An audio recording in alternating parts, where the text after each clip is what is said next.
राजा रामचंद्र भगवान के, वृंदावन बिहारी लाल के, कन्हैया लाल के, जगदम्बे मैया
हेलो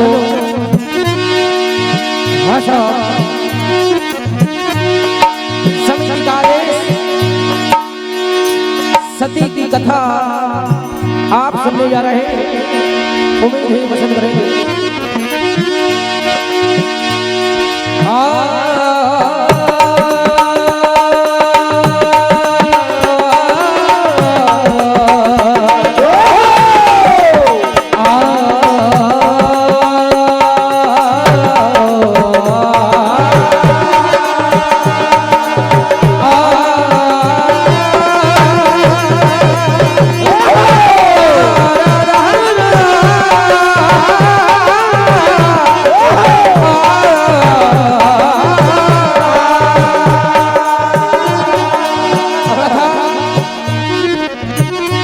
बिल्कुल हट करके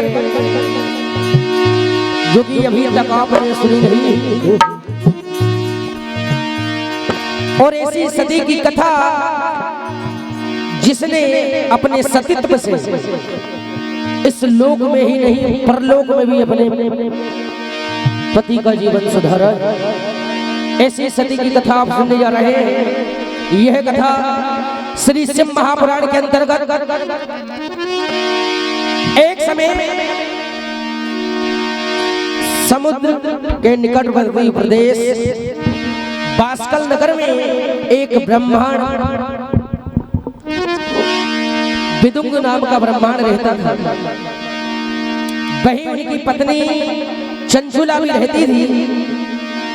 ब्राह्मण विदुंग इतना पापाचारी था कि अपने पापों के कारण उसे नरक की प्राप्ति हुई। और इधर चंचुला ले जाकर के गोकर्ण धाम में किसी ब्राह्मण के मुखाग्र से प्रभु श्री बाबा भोलेनाथ श्री शिव पुराण की कथा सुनी, जिनके कारण अपने सभी पापों से मुक्त होकर के चंचुला को शिव लोक की प्राप्ति हुई। और इधर माता पार्वती ने चंचुला को अपनी सखी बनाया। तभी एक दिन चंचुला माता पार्वती की स्तुति कर रही थी। माँ पार्वती स्तुति से प्रसन्न होकर के चंचुला से कहती है कि हे सखी, आज तूने मुझे अपनी स्तुति से प्रसन्न कर लिया है। तुझे जो भी मुझसे वरदान मांगना है मांग ले। तभी चंचुला कहती और सभी जानकार लोग बैठे। अभी तक चंचुला सती नहीं बनी थी, अब उसका सतीत्व चालू है। माता पार्वती से वरदान मांगती और कहती है कि हे माँ, आप अगर मेरी भक्ति से वाकई प्रसन्न हैं तो मुझे आप ऐसा सतीत्व का वरदान दीजिए कि जो मेरे पति परमेश्वर इस समय विंध्य पर्वत पर नरक में पिशाच जाति में दुख भोग रहे हैं, वो अपने एक दुख से मुक्त हो जाए। और यही सतीत्व से चंचुला ने अपने पति को नर्क से निकाल करके इस दुख से आजाद कराए। और यही कथा आप सुनने जा रहे हैं।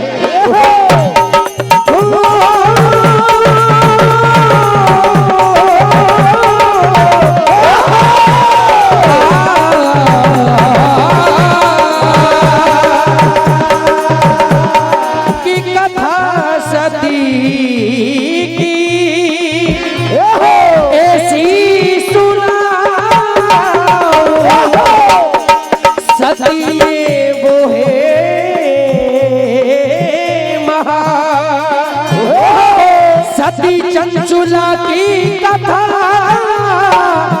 सुनो लगा कर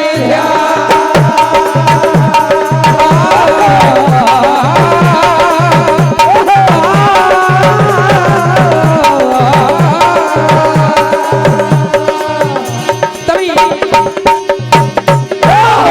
माता पार्वती से वरदान प्राप्त करके चंचुला सती का वरदान प्राप्त करती है और माता पार्वती से कहती कि ही माँ आपने मुझे वरदान तो दे दिया है, मगर मेरे पति उस नरक से कैसे आजाद हो पाएंगे।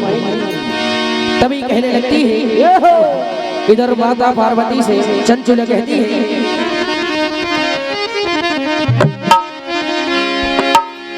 माता पार्वती कहती है कि तुम्हारे पति को श्री शिव महापुराण की कथा सुनाना पड़ेगी और यही कथा से वो उस नरक से आजाद हो पाएंगे।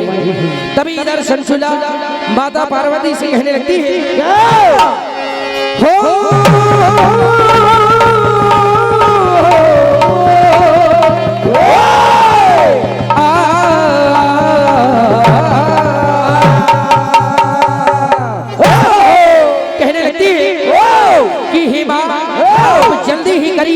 और मेरे पति को बाबा भोलेनाथ की कथा सुना करके उस नरक से छुटकारा दिलाई। कहने लगती है, और कथा प्रिय तुमको सुन भारी। बिल्कुल भैया, भजन भी कथा के आधारित। इधर चंचुला माता गौरा से कहती है, और कथा प्रिय तुमको सुन भारी, और कथा प्रिय तुमको सुनवारी। और कहा गए स्वामीनाथ मुझको तुम मिलवा,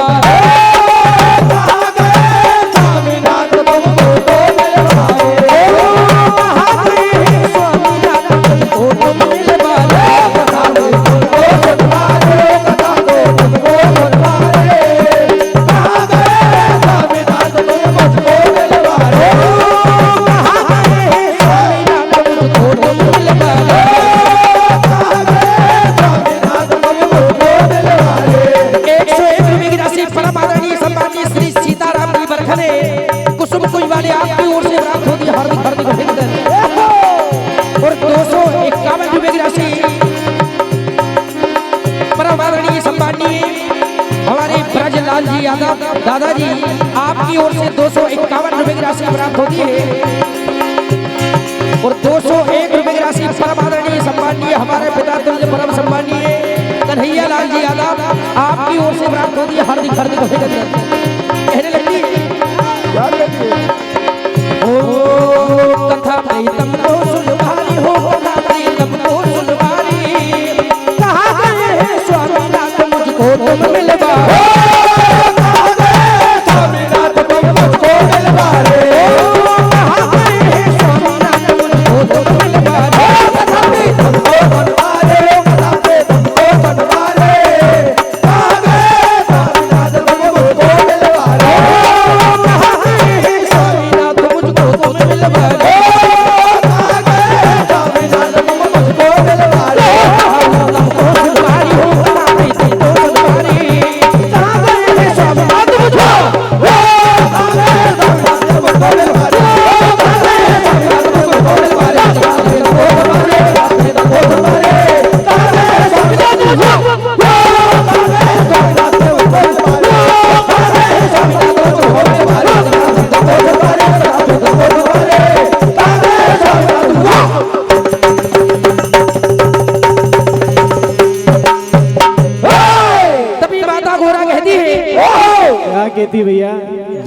वाले भैया के लिए एक बार जोरदार ताली बजाएं जरा। बहुत ही कमाल है आपका। 101 रुपए की राशि परम आदरणीय हमारे संतोष जी पटेल साहब नवज्योति मंडल जमाड़ा के गायक महोदय आपकी ओर से मंडल को प्रदान करते हैं। बहुत बहुत धन्यवाद।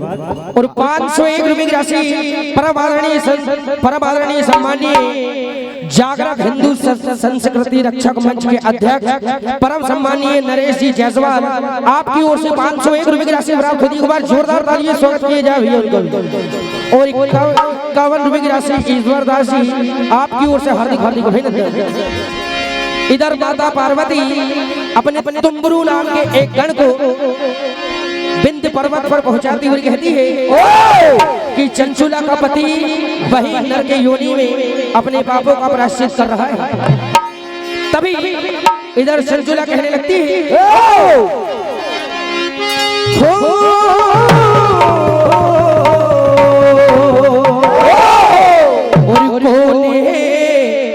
ऐसा व्रतधारी कहती है कि हे मैया आपके गण में ऐसा कौन गण है जो मेरे पति को बाबा भोलेनाथ की कथा सुना करके उन्हें अपने पापों से मुक्त करा सके। और कौन है ऐसा बलधारी, और कौन है ऐसो बलधारी वो जो